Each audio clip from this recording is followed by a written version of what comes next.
We begin what is called the triumphal entry. This is what we call Palm Sunday. It says, "Then the multitudes who went before and those who followed cried out, saying, Hosanna to the Son of David. Blessed is he who comes in the name of the Lord. Hosanna in the highest. And when he had come into Jerusalem, all the city was moved, saying, Who is this? So that the multitude said, This is Jesus, the prophet from Nazareth of Galilee." As we enter into what is called the Holy Week for Christians, we begin with Palm Sunday. Palm Sunday happened on the week of Passover in the Jewish culture. And for Jewish people, that is a very, very important moment because it was the remembrance that they had to remind them of the deliverance that they had experienced supernaturally from Egypt after having been enslaved for nearly 400 years. And so on the night that they began to leave, or the next morning when they're going to leave Egypt, they partake of what is called Passover. And it was always to remind them this was fundamental to the Jewish faith. However, now they're in a different condition.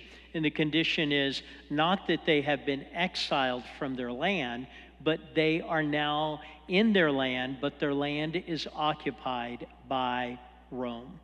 Now, I know this is a little Discovery Channel, a little History Channel put together, but it really does set up.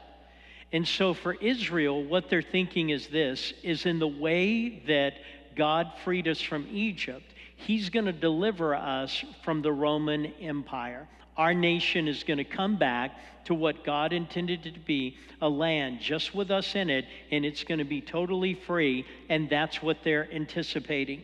Now, according to the Jewish faith, what this required was it was one of the feasts that every man of age was required throughout Israel to return to Jerusalem. So there is an influx of people. People are coming from everywhere. Guys are coming and they're bringing their families. So the population swell is going on. This is a big event. But because this was about a liberation celebration, the Romans knew that. And because the Romans knew that, what they did was they wanted to make sure that there could never be an insurrection. So just imagine from their standpoint, the Romans, here's what they're thinking. You've got all these men that are coming back to Jerusalem. They're the ones that would make up an army. They're the ones that would be the core fighting force. And so they're all coming together. And so we want to stop the idea that they could ever consolidate and create an insurrection. So what happened was Rome always at Passover would send troops. And when they would send troops, they would take the political leader that had been appointed by Rome and they would march him in to Jerusalem. So here's what I want you to see. What we call Palm Sunday, what is the beginning of Passover, you're going to have two entries. You're going to have Pontius Pilate, who is the political authority for Israel, or for Rome, marching into Jerusalem. But he's not marching in some kind of subtle way. He's literally on the biggest war horse that they have. There are drummers in front of him. There are horns that are going off. And he's marching in with a legion of men, thousands of men. This is a Roman army. What they're doing is they're sending a message. They're saying, hey, if you think in any way you're going to use this moment to have any kind of chance of leading an insurrection against us, our army is here. We're making it clear. We're ready for you. This will not happen. So you have Pontius Pilate. He is marching in with an army. And then on the other side, you have Jesus. So there's two entries. Pontius Pilate, who is surrounded by soldiers. Jesus on a donkey that is surrounded by kids. You would never get a greater contrast of entry. You'd never get a greater contrast. You have the elected official by Rome who's in charge of making every decision. He's on his war horse being marched in, surrounded by an army. And then you have Jesus, not riding a horse, but a donkey. As he marches in, he's surrounded by kids. It's this stark contrast that really is a part of what makes Palm Sunday so critical to our faith. Because you have man's view of life and you have God's view of life. You have the way man does it. What does he do? We're going to create a political movement, and that political movement is going to make sure everything's just to be perfect. And then if that doesn't do enough, we've got an army behind it that's going to make sure that if you don't like our politics, we are going to bring an army to bear on you. Man's way. Hasn't changed for 2,000 years. Then you have Jesus. Not coming in on a war horse, but coming in on a donkey. He's not surrounded by soldiers ready for war. He's surrounded by kids with palm leaves. You can get no greater contrast of both message and model than what is unfolding at this particular time. So, this contrast continues. There are those who watch Jesus come in. And as they watched Jesus come in, they began to shout, Hosanna. It was one of the terms associated with the Messiah. And it says, Hosanna to the Son of David. That was a messianic statement to them. And it said, sent from God the highest. So there are people that are sitting there and they're crying out, Hosanna, Hosanna. And they're welcoming Jesus into this place. But here's where the contrast happens again. Only in a few days, these same people who are screaming out, Hosanna, are going to cry out, crucify him. What a difference a week makes. Just 1 week, we're going to go from Hosanna, God's highest, the Messiah, to crucify. The contrast. Now, why do these contrasts keep happening? What is so dynamic in this change? It's just simple. Jesus didn't do what they thought he would do. See, what they thought was that if the Messiah entered in, he was going to eliminate the Romans, he was going to eliminate the legions, Israel was going to be on its own, and he comes in and none of that happens. So there's the tension point here of literally the fact that he didn't do what they thought he should do, and he for sure didn't do it how they thought he should do it. And so what Palm Sunday does is it highlights the tension between God, how he does things, and people, man, how we do things. And it's this ongoing contrast. And the contrast is one that we deal with every day. It's one of those challenges I face and you face. And it doesn't matter whether you believe in him or you don't believe in him, the contrast is still there. It's the tension between God's ways and will and ours. See, here's what we do. When God doesn't do what we want, when God doesn't do it the way we want, or when God doesn't do it when we want, we get frustrated. Well, God, this is what you're supposed to do. You got to do this. And God, not only do you have to do it, but you have to do it now. And you have to do it right now. And this is the way that you're supposed to do it. And if God doesn't do that, if God doesn't fit into whatever our box of God is, then we turn against him. The tension between God's ways and will and ours. See, what I know is everyone in here loves God's blessing. We love it when God takes care of, you know what, God's blessed me. God's just doing so many good things to me. He's just pouring out his blessing on me. You talk to some people, how are you today? Well, I'm blessed. Well, everyone loves the blessing of God. Everyone loves it. We love God's blessing. We're just inconvenienced by his commandments. We're just inconvenienced by his commandments. Nobody opposes the blessing of God. It's just the commandments of God that we don't enjoy. See, the commandments of God get in the way. The stuff about praying and forgiving and believing and giving. Oh, I can't do that. You don't know what they did to me. What I know is what they did to Jesus. Well, you don't know what I've gone through. What I know is what Jesus went through. Well, I possibly can't do that, because for me to do that is to say that certain things didn't matter. But what Jesus says is, for you to accept me is to say that what I did matters. See, we have this inconvenience. We love God's blessing. We're just inconvenienced by God's commandments. We don't like his commandments. We don't like the fact that he asks us to give. We don't like the fact that he asks us to forgive. We don't like the fact that he asks us to pray. We don't like the fact that he asks us to believe. See, everything's inconvenient. And that's what Palm Sunday is. It's the tension between God's ways and will and ours. But it's also the tension between perspective and reality. And see, Israel's perspective was simply this: Rome is our problem. Rome's the one who's causing all of our issues. If Rome's not here, life's perfect. If Rome's not here, then everything's just the way it should be. Everything's fine. And so their perspective is that Rome was the entirety of everything in their life that was wrong.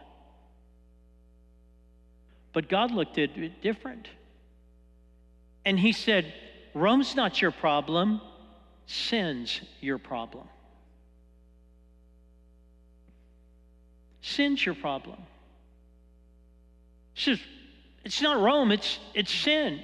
You think Rome's your problem, but it's not Rome, it's the fact that deep inside you, there's something that happened because of the fall of Adam and Eve, and it's in you, and it's working against you. And no matter how many steps you take forward, you'll always fall backwards because there's something inside you pulling you down and pulling you back.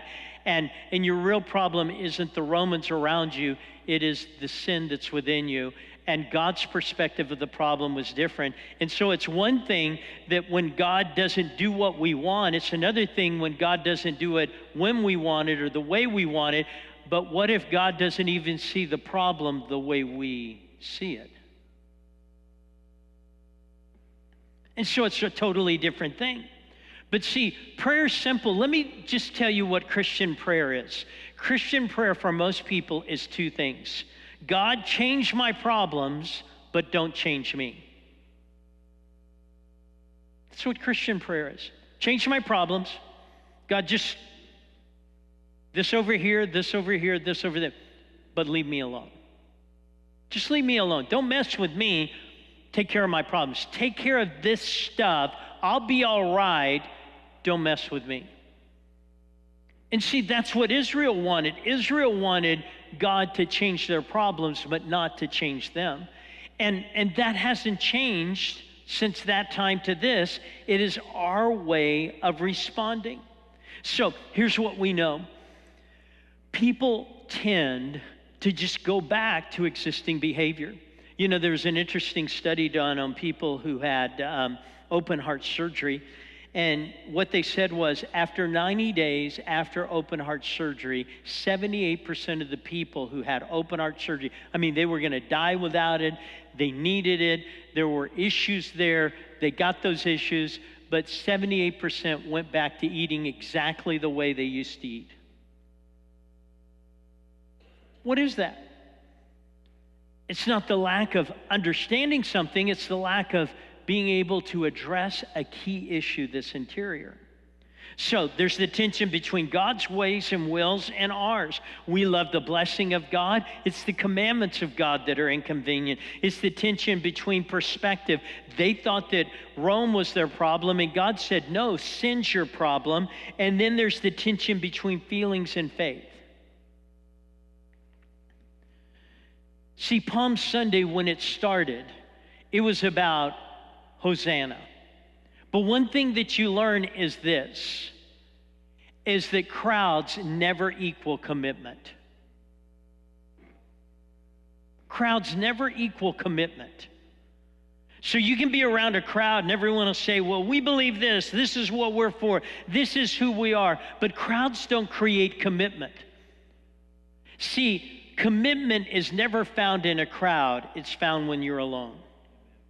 When you're all by yourself, what do? When no one sees and no one's going to know, what do? When no one responds or looks at you and can get anything, and it's just you and God, and it's God above and it's you down here, and no one's going to know if you do that or you don't do that, that's when we find out what commitments are. It's not being in a group of people who are all yelling the same thing, standing up for the same thing. Commitment is by yourself.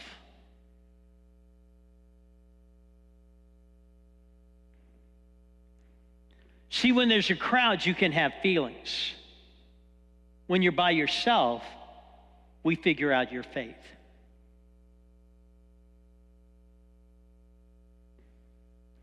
We figure out your faith. So some of the takeaways from Palm Sunday are simply this, and that is feelings without faith. Feelings without faith. And see, that's one of the struggles of Holy Week. See, what's going to happen is next weekend, there are going to be people who will come to church that we haven't seen in church for a year. In fact, we're going to sit together as a team and say, who did you see? And we're going to write down their names. Now, they're going to come and we are going to create a moment for them. We're going to have great worship up here. We're going to have a great choir up here. We're going to have great videos up here. Everything is going to be great to create a moment. There are going to be people who are going to be all dressed up, and they're going to have a hat that you're going to have to lean around because they're breaking it out for next week and everything. It's all boxed up, and it's like, it's going to pop out and everything. And they're going to be good looking, and we're going to create a moment. But Jesus didn't come so we could have a moment. Jesus came so we could have a life. And see, that's what Jesus came for. He came that we would have a life. And see, feelings without faith give you a moment, but faith gives you a life. And see, our goal that we push for is that we want to make sure that people feel something that leads them to faith, and the faith leads them to a life. But if all we do is have feelings without faith, we're going to have a moment, and you can jump ahead another year, that same hat's going to show up.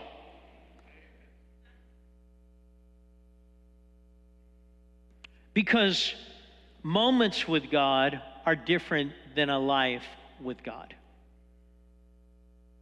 And we want people to have a life with God and not just moments with God. And so we want to be able to do that. But see, Palm Sunday is about the people who on the first day could holler, Hosanna, but on the last day holler, crucify. They had a moment, but they had nothing that would get them through. Are people who have solutions without the sacrifice of a Savior. They have solutions. Now, here's the bottom line.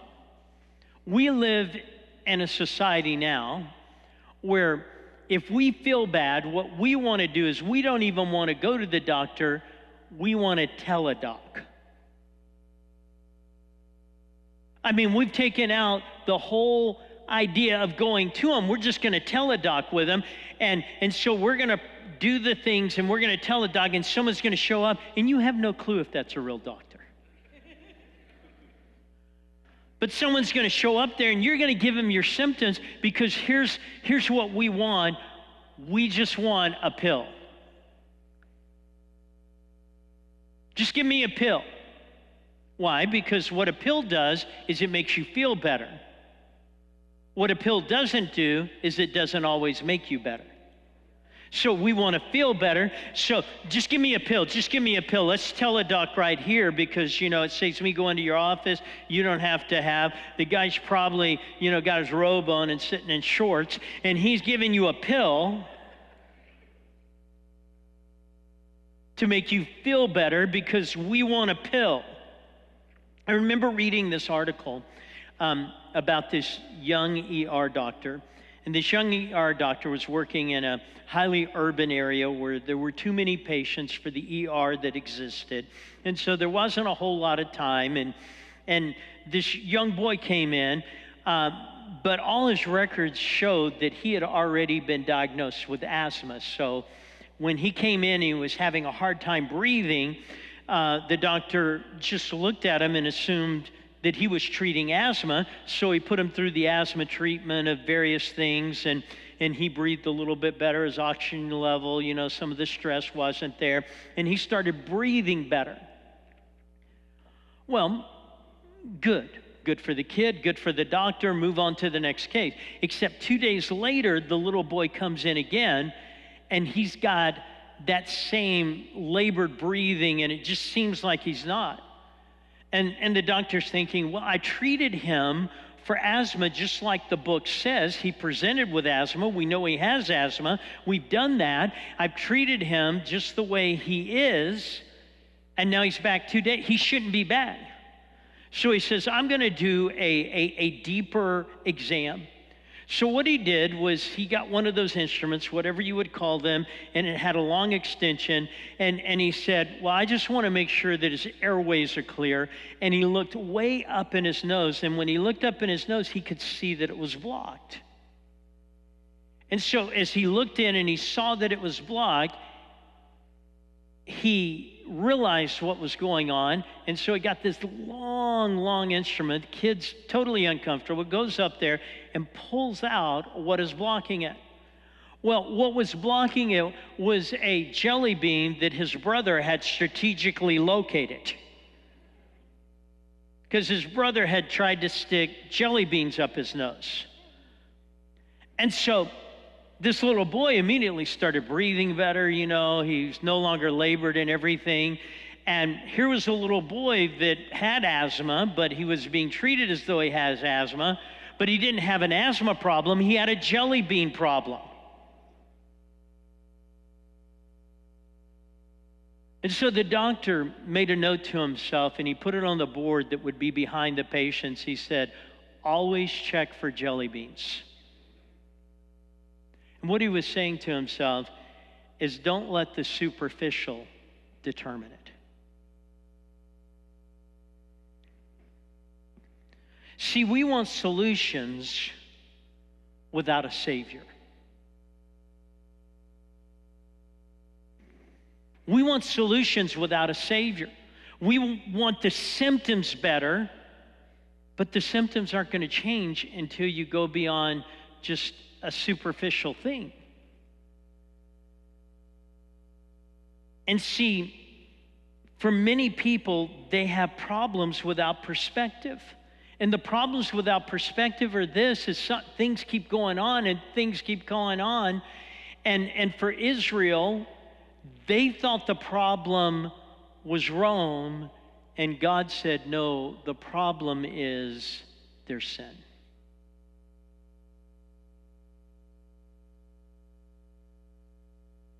And so if you don't match the symptoms and the problem, you can make symptoms go away, but the problem keeps reoccurring and reoccurring and reoccurring and reoccurring. And in our society, here's what we want to do. We want to treat symptoms without treating the soul. We don't want to treat the soul. Now, that word soul is one of those Bible words that you don't hear pretty well anywhere else. So we know that when God created Adam, he breathed into him, and the Bible says he became a living soul. That we are to love the Lord our God with all our soul. So what we know is that soul is important. But the one place that you hear the word soul outside church is that if you fly. Now, if you fly a lot, which I do, then what you know is this: there's a system to the flight. And the system to the flight is this: the person in charge of that flight is the lead gate agent until the door is closed. In fact, the flight attendants, the pilots, they don't even go on the clock until the door is closed. So until that door is closed, they're not getting paid. But what it does mean is this: that flight attendant will come in, and the last thing they do is they hand over a manifest. Now, they'll hand it over to the lead flight attendant, or they'll hand it over to the captain of the flight, and that individual will say this: there are 160 souls on this plane. That's the terminology. 160 souls. Everything in our society treats superficial. It's only God that can treat a soul. God's the only one that can treat a soul. And see, the perspective was they thought they had a physical problem and they had a soul problem. They thought they had an asthma problem, but they had a jelly bean problem. And most people's lives are messed up because they never get. Jesus asked this question: what will a person give in exchange for their soul? See, I'm convinced that most insecurity that happens in people is they don't know the value of their soul. So if you have inferiority, you have insecurity, you have fear, you have a whole lot, it's because most people don't understand the value of their soul, the deep inside what that value is. And that's why I'm so emphatic that you come to Good Friday, because on Good Friday, you learn the price of your soul.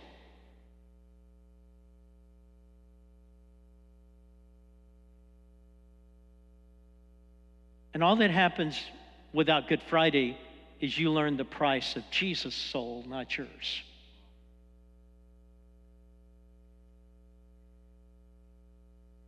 But you learn the price of your soul. What your soul's worth. What shall a man give in exchange for their soul? See, Jesus came to address our greatest needs. Issues that we sometimes ignore and overlook. He loves you enough to challenge you. He loves you enough to change you. But he loves you enough to be crucified for you.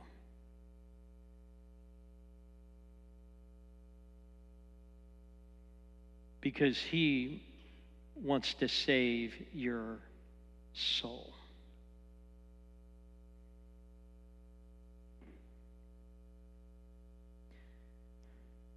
See, what happens is that a lot of people, when it comes to Holy Week, they want the thrill of God without the transformation by God. They want to be thrilled. And churches all over this world are going to put together thrilling moments that are just to be a doorway to transformational moments. The reason some of the people you love the most, they're always the same.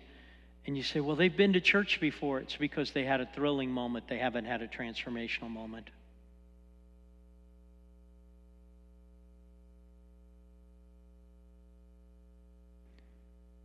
See, remember, on Palm Sunday, there were 2 entries. There wasn't just one. The church talks about one. But the first one was Pontius Pilate. Pontius Pilate walked into Jerusalem with an army. And when he walked in with an army, he was trying to make sure that land wasn't taken. Jesus came in on a donkey surrounded by kids. And he did it so that your soul will not be taken.